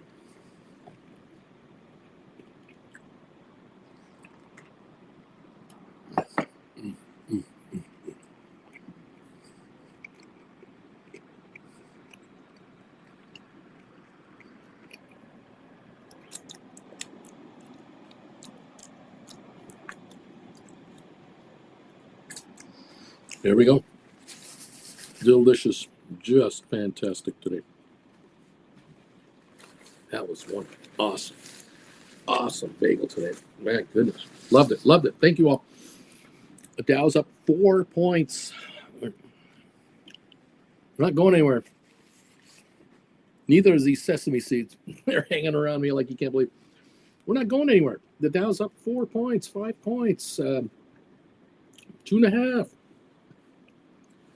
It's one of those days where it's pretty quiet, fairly uneventful right now, and a lot of wait and see activity, I think, is going on right now. I think that's really what's happening here. A lot of wait and see activity for talks between the U.S. and China.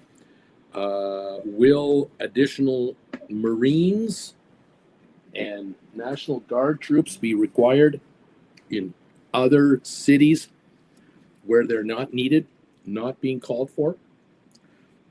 In other states, we got a guy in Washington who wants to pick fights. He wants to pick fights, and he's willing to go to the military to do it. That's how far he's willing to go, very quickly, without any kind of consultation, thought, anything. And this is where the markets are in big trouble. If you think the stock markets are going to hit new all-time highs and everything is going to be Shangri-La wonderful, you are naive. There is no way the markets can hold what they've got. I'm amazed the markets are even up. The minute that the National Guard was called in and the minute that the Marines were called in, I don't know why we're green. I really don't understand it. It's a complete lack of comprehension of what we're dealing with here that could become a powder keg across the United States at any time. I don't know.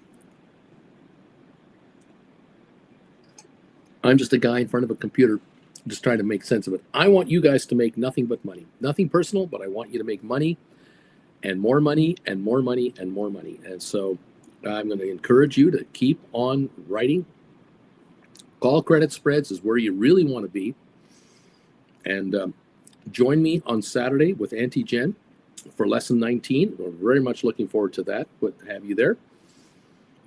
And we'll go over all kinds of ideas and ways that you can make a ton more. But again, you have to make the first move. Register today and lock in your spot, and away we go. Thank you again, everyone, for the support that you show this YouTuber. It is humbling, and it is much appreciated. Jen and I just love that you're part of the family here, and we cannot tell you. It's hard to express into words how proud we are of so many of you who have turned your accounts completely around into becoming money generators, especially those of you for retirement needs, and those of you who are trying to quit your jobs and become full-time writers, become self-employed. Man, are we proud of you kids. We love it. Thank you to the 305 people who have voted today. 305 have now answered the question of the day. Appreciate the participation so much. Also, the 158 and counting thumbs ups. Much appreciated. It helps. If you're watching on the rerun, help us out and add to it. Thank you again, everybody. We'll keep an eye on these markets. Today's Tuesday, June 10, tomorrow for Gold Bagel members, we'll be on the air tomorrow night, primetime live at 7 o'clock on top of the regular shows. Yeah, become a member today and enjoy all the benefits of a Gold Bagel membership. In the meantime, get richer, you guys. Work your contracts and keep this game going, everybody. I love this thing. Thank you. What time is the class? Noon Eastern, 12 o'clock noon Eastern time. We'll be on for about, I'll be yapping for 3 hours, give or take. The class will start, I will start linking everyone in around 11:30, 11:45. Some of you will get your link a few minutes before noon. I will not start the class until everyone is linked in. I will make sure I am linked in with everyone before I start. So you, even if it's 5 afternoon and I haven't started yet, don't worry, you're going to get linked in. And then we roll along, and I record the entire episode, and then when it's all done, I send the entire 3-hour whatever episode. I send it to Emily for editing, and she brings that thing down to about 2 hours, 1 hour 50 minutes, 2 hours 10 minutes. And that's the version you'll all get as class takers. You'll get that automatically. If you're live, you're going to get the edited version as well. So even if you can't stick around for the whole class, don't worry about it. You're getting your copy once she edits it. And that edited version will be on the website about a week after or so. And then anyone can pick it up just like you can now. Any of the lessons you want, you can pick up on the website now. Noon Eastern this Saturday, the 14th of June, live with Auntie Jen as moderator. Lesson number 19. Oh, I'm looking forward to that one. I have a feeling that we're getting a lot of questions about that during that lesson. Okay, everybody, have a great rest of your day. Make money, get richer. Leave friends and relatives behind. Sorry, but that's what happens. You get more successful, you get richer. Your friends don't. You tried to tell them. You tried to tell them what to do. They didn't listen to you. Now they have to watch you get richer until they too see the light and run to it. But it's okay. It's all right. Mike, thank you. The big E. We've got a zit at the end of the knees there. Splair, same from me. Have a relaxed day. Charlie, thanks. Uncle Bruce. Have a great day, everybody. Neat. Make money, kids. Christina, make money. Get richer. And we'll see you here tomorrow morning, first thing. And then tomorrow night at 7 o'clock Eastern. Big, long day for Gold Bagel members. Thank you all for everything. Have a wonderful time. Get richer out there. We'll keep an eye on the market from the sidelines here. And we'll talk to you real soon. Goodbye from Calgary, Alberta, Canada. Thank you, James. Thank you, Boeing. Bye.